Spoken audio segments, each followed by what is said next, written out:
여의도 타임즈 시간입니다. 아침에 나온 증권사 리포트 두 종목을 가져왔습니다. 우선 실적이 좋아질 거고 워낙 강세 수혜를 얻을 수 있는 요인들이 톡톡히 있었습니다. 지금 바로 만나보시죠. 자, 최근 은행주에 대한 그 얘기가 많이 나오고 있는 상황인데 오늘 하나금융지주부터 만나보도록 하겠습니다. 사실 8월에 시중금리는 상승했습니다. 그럼에도 불구하고 은행주 같은 경우에는 별로 못 갔던 이유가 국내 코로나19 재확산 그리고 각종 규제 이슈 등으로 못 갔는데 하지만 최근 은행주 뚜렷한 변화가 감지가 되고 있습니다. 왜냐하면 긍정적인 흐름들이 달러 원 환율이 급락을 하고 있는 상황으로 워낙 강세 현상이 나타나고 있습니다. 8개월 만에 1,158원대로 뚝 떨어지는 워낙 강세 현상이 이뤄지고 있는 상황이고요. 국내 코로나 확진자 수도 100명 이하로 낮아지고 있는 흐름들이 있기 때문에 개선되는 실적 이런 부분을 보시면 좋을 것 같고요.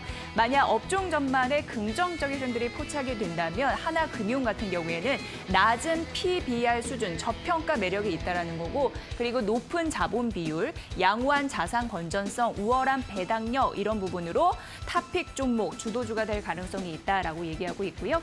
3분기 실적 같은 경우에도 기대치를 상회할 가능성이 있어서 장 단기적으로 투자 매력도 모두 긍정적이다라고 얘기를 하고 있습니다. 그래서 목표 주가 상향 소식을 알렸는데요. 이 증권사에서는 38,000원으로 올려 잡았습니다.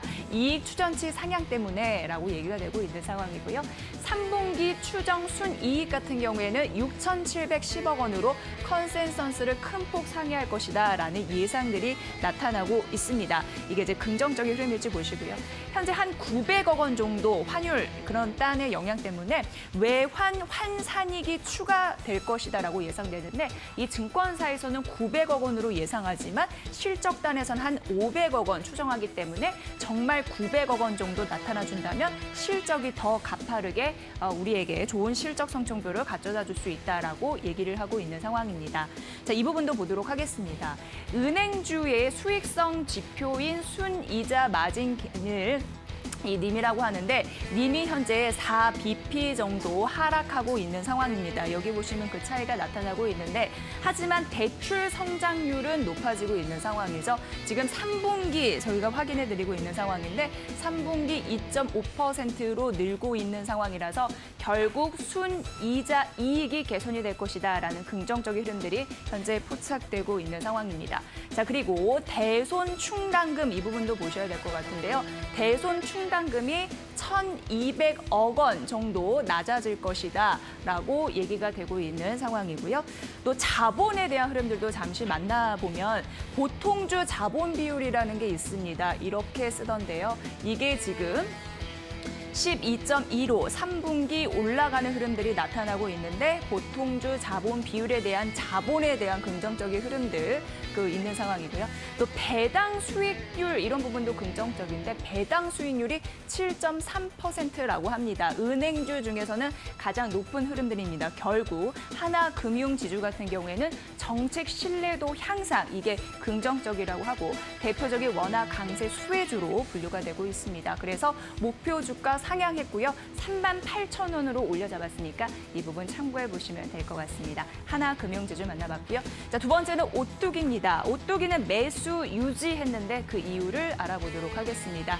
자, 오뚜기 같은 경우에는요. 실적단에서 보면은 매출액이 3분기 6,535억 원 전년 동기 대비해서 한 10% 늘 것으로 예상이 되고요. 영업이익은 473억 원으로 전년 동기 대비해서 30% 가깝게 오를 것으로 예상되면서 컨센서스 대비해서 오르는 흐름들 예상치 대비해서 잘 나올 것이다라고 분석이 되고 있는 상황입니다. 국가별 매출 비중 추이를 보면요. 여기서 한 3가지 정도 만나볼 텐데요.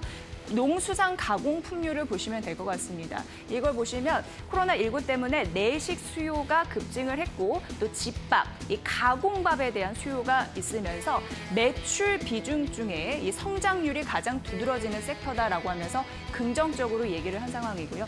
유지류 같은 것도 보시면 이게 이제 외식 수요는 반대적으로 감소를 했잖아요. 그래서 영업점의 그 제품 판매율은 적어지고 있지만 하지만 상반기 대비해서 매출은 회복이 되고 있다라는 가능성이 언급이 되고 있어서 이것도 그럭저럭 양호하다라고 보여졌고 면제품류가 그래도 가장 높은 비중에 있는데 이게 라면입니다. 그래서 라면의 흐름들을 조금 더 구체적으로 알아보도록 하겠습니다. 자, 라면은 이게 농심이고요. 그리고 이게 오뚜기입니다. 이렇게 1위, 2위 차지하고 있는 상황인데, 자, 그렇다면 오뚜기의 라면 수출은 어떻게 진행이 되고 있는지, 라면 월간 전체 수출이거든요. 보시면요. 이게 15년도, 16년도, 17년도, 18년도, 19년도, 20년도에서 올해가 라면 수출이 가장 많이 된 해라고 보시면 될 것 같아요. 그래서 결국 오뚜기도 라면 수출에 대한 긍정적인 흐름들을 받아갈 것이다라고 예상되는 바입니다. 자, 그리고 워낙 강세 수혜주의다라고 말씀드렸는데 이유인즉슨 지금 워낙 강세 현상이 나타나고 있는데 이런 음식료 같은 경우에는요 원재료를 수입해서 가공해서 내보내죠. 그렇기 때문에 원화가 강세면 수혜라고 합니다. 그런 흐름들도 있고 사실 이제 8월 같은 경우에는 장마가 있어서 일부 농산물 가격이 급등하는 흐름들이 있었지만 장기적으로 금액을 계약했기 때문에 이 영향은 제한적일 것이다라는 흐름까지 리스크도 제한적이죠. 이런 흐름도 긍정적이다라는 판단 나타나고 있습니다. 자, 해외 매출 비중이 확대되고 있는 상황이라고 하는데 연평균 성장률이 3%고요. 해외 매출액 비중이 10%고요. 향후 해외에서 잘 팔 수 있기 때문에 외형 성장을 견인할 것이다. 그래서 내수 수익성 개선 여부 같은 경우에도 긍정적으로 관심을 기울여야 된다라고 얘기하고 있습니다.